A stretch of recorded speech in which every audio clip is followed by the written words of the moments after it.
आणि यानंतर पुन्हा एकदा आखाती युद्धामुळे होत असलेल्या परिणामांसंदर्भातल्या बातम्या जाणून घेऊयात। बातमी आहे नंदुरबारमधून।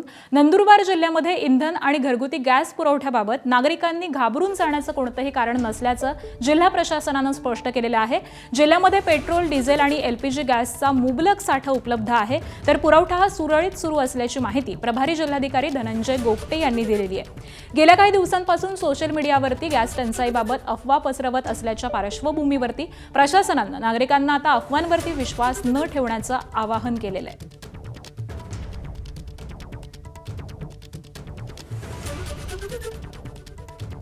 कमर्शियल गॅस सिलेंडरवर सध्या शासनातर्फे बंदी आलेली आहे।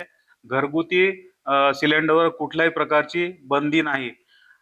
4597 अधिक 68 तर आपल्याकडे बफर स्टॉक आहे 6814 चा। म्हणजे आपल्याकडे बऱ्यापैकी स्टॉक बफर मध्ये म्हणजे अतिरिक्त स्वरूपामध्ये आहे।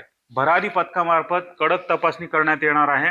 कुठल्याही प्रकारे काळाबाजारी करण्याची कोणालाही माहिती असेल तर कृपया सर्वांना विनंती आहे की जिल्हा प्रशासनाला त्याची माहिती द्यावी।